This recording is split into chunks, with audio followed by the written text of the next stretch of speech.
What if the single most trusted number on a used car, the one that determines its price, its value, its entire history, was completely made up, not estimated, not approximated, fabricated?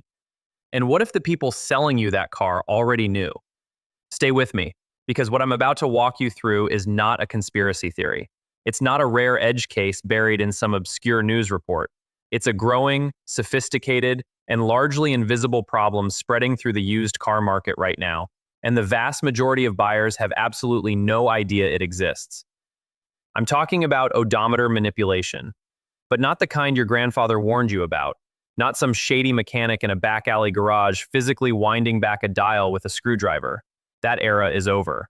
What's replaced it is something far more advanced, far harder to catch, and frankly, far more alarming for anyone who has ever purchased or is thinking about purchasing a used vehicle. And here's the part that should stop you cold. The tools being used to do this are legal to buy, easy to find, and in many cases, completely undetectable by the standard checks the industry has always relied on. Carfax, diagnostic scans, even dealership inspections, none of them are guaranteed to catch this anymore. So before you hand over a single dollar on a used car, whether it's from a private seller, an independent lot, or even a franchised dealership, you need to understand what's actually happening behind that odometer reading, because the number you're looking at might be telling you absolutely nothing true.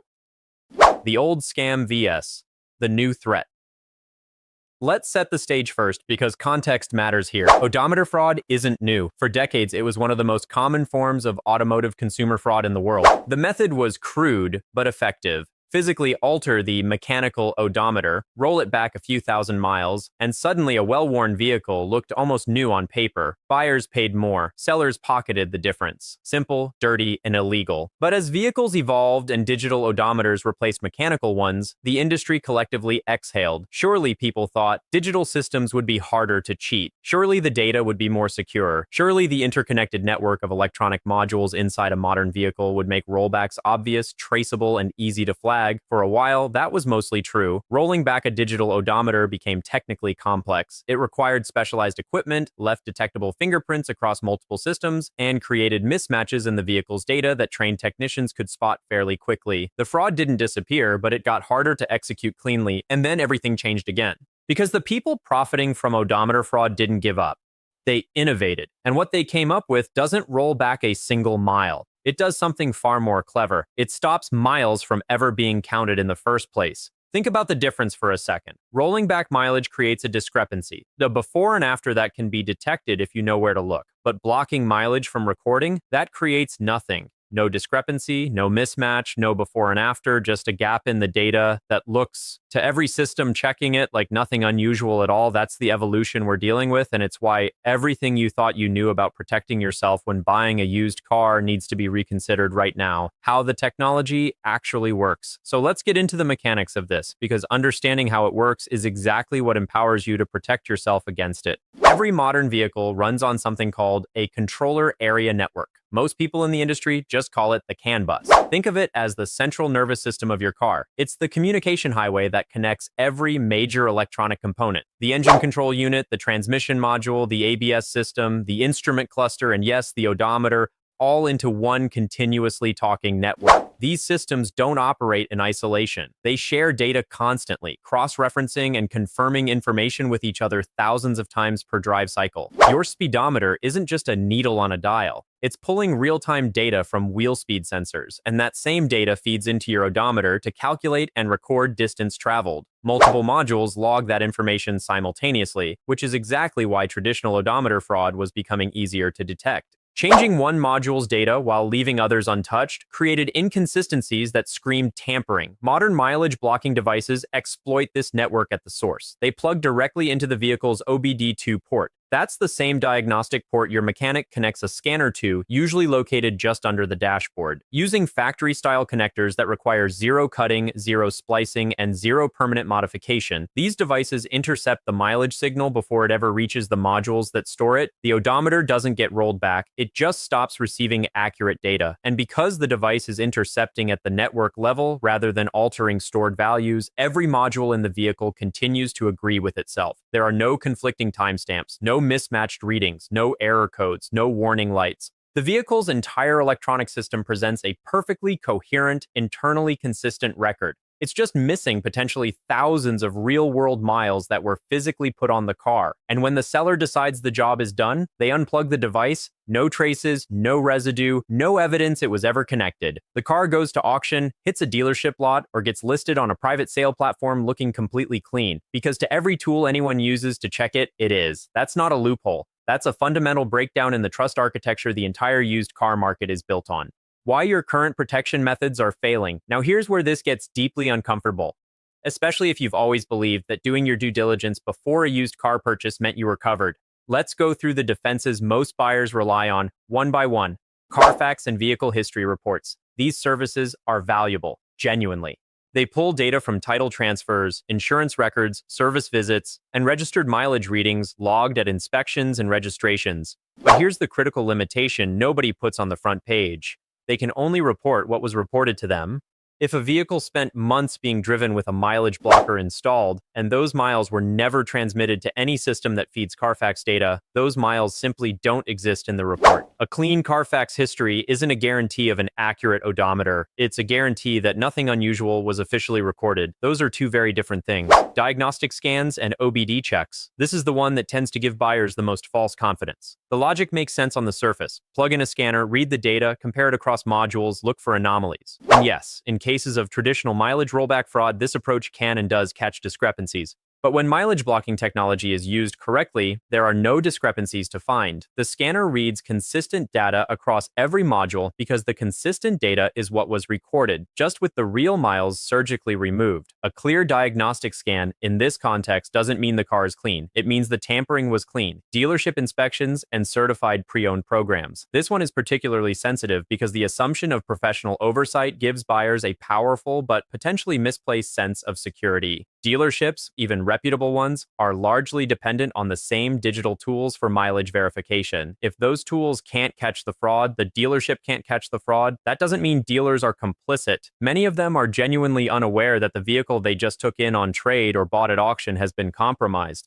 But it does mean that a dealership's assurance of mileage accuracy is only as reliable as their ability to verify it, and right now, that ability has a significant blind spot: physical wear and tear assessment. This one, interestingly, is becoming more valuable rather than less. And we'll come back to it because while digital records can be manipulated, physics cannot. A car with 40,000 genuine miles and a car with 90,000 genuine miles do not feel, look, or behave the same, regardless of what the dashboard says.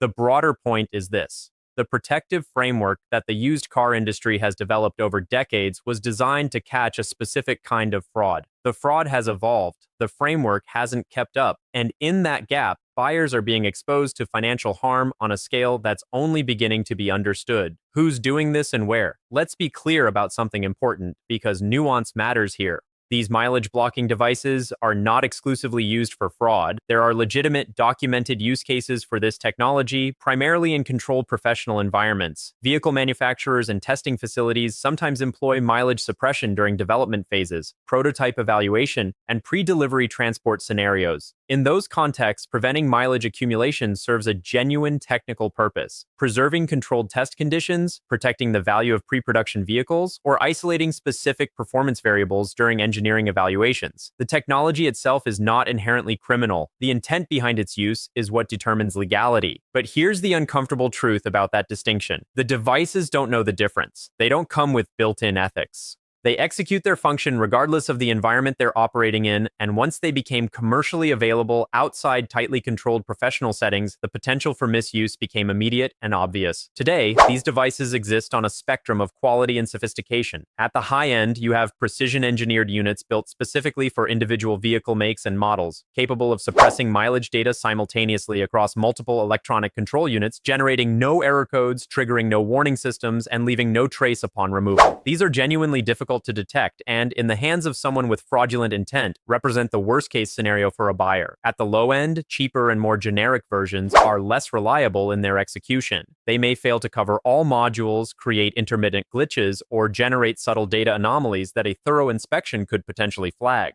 In a strange way, the cheap versions offer buyers a slightly better chance of discovery, but here's why that distinction provides very little practical comfort. By the time a vehicle reaches the open used car market, whether through auction, trade-in, private sale, or dealer inventory, the buyer has no way of knowing which version of this technology may have been used, how long it was installed, how many real miles it suppressed, or whether it was ever there at all. The risk is embedded in the vehicle before the transaction ever begins, invisible to standard verification, and entirely the buyer's problem to deal with if it surfaces later. The real-world consequences. Let's talk about what this actually costs you. Not in abstract terms, but in real money and real safety. The most immediate consequence is financial. Mileage is one of the primary drivers of used vehicle pricing. A car with 50,000 miles commands a meaningfully higher price than the same car with 100,000 miles. The difference can easily run into thousands of dollars depending on the make, model, and age of the vehicle. If you're paying a 60,000 mile price for a vehicle that genuinely has 110,000 miles on it, you're not just overpaying, you're also inheriting a vehicle far closer to major maintenance thresholds and mechanical wear points than you realize. Timing belts, transmission fluid services, suspension components, brake systems, all of these have service intervals tied to mileage. If the odometer has been artificially suppressed, those intervals look comfortably far away when they're actually overdue. You could find yourself facing significant unexpected repair costs months into ownership with no recourse because the vehicle appeared to be in normal condition at purchase.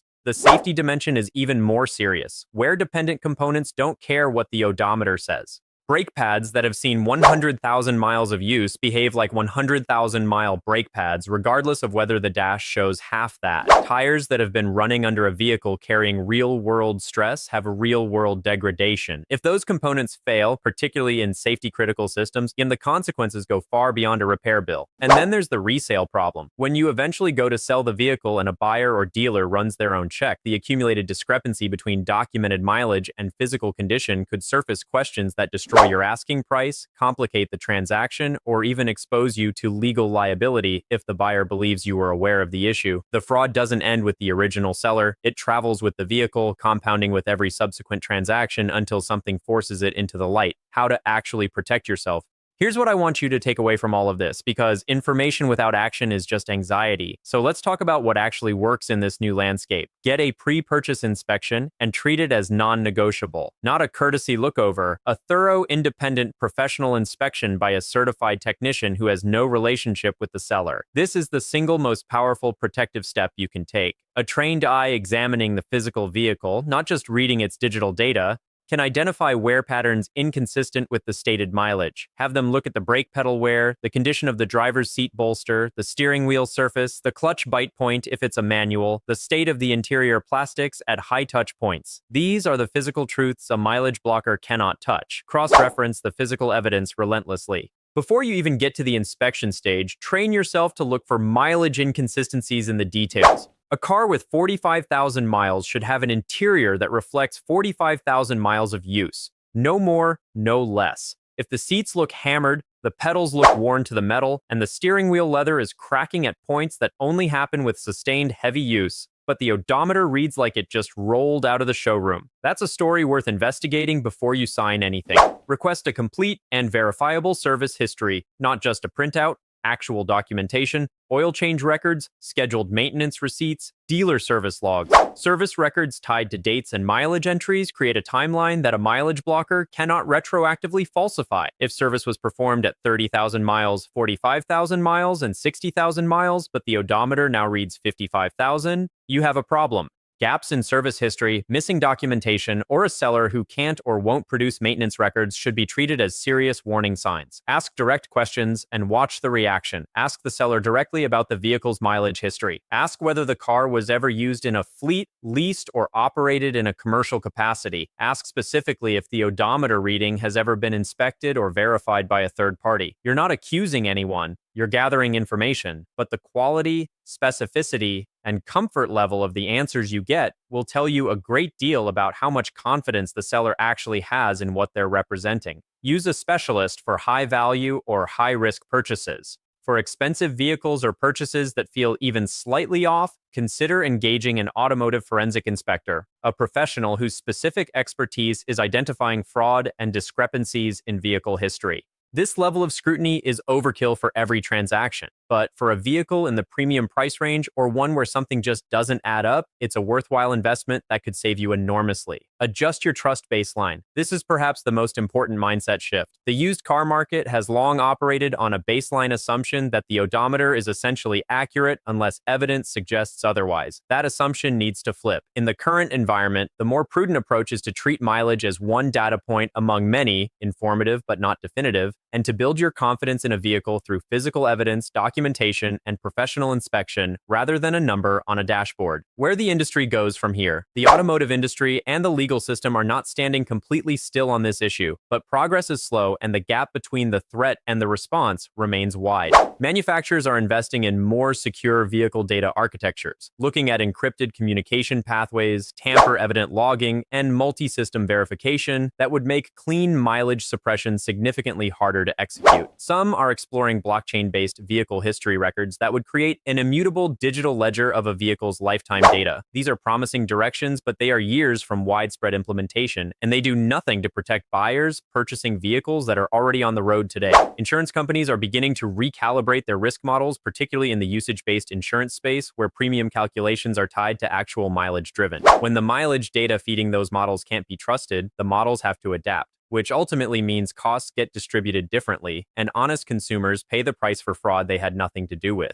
Regulators and consumer protection agencies in multiple markets are starting to treat mileage blocking technology with greater scrutiny, with some jurisdictions moving toward restrictions on commercial sale and possession of these devices outside licensed professional use. But regulatory frameworks move slowly, and the technology moves fast.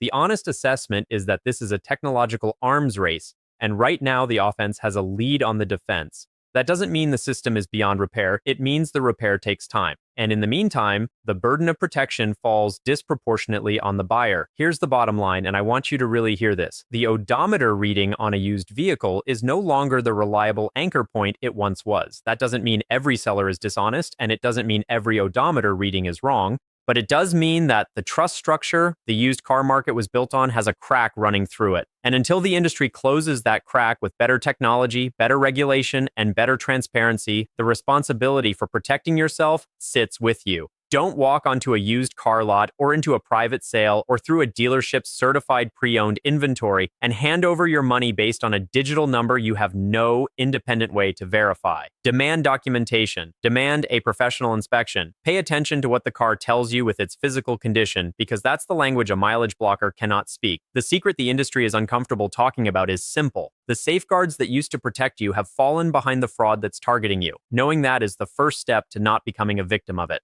If this video opened your eyes to something you didn't know before, give it a like and share it with someone who's in the market for a used car right now. Subscribe so you don't miss our next deep dive. And if you want to go further, check out the links in the description for resources on pre-purchase inspections and vehicle history verification tools. I'm here to make sure you're the smartest buyer in the room. Stay informed, stay skeptical, and stay protected.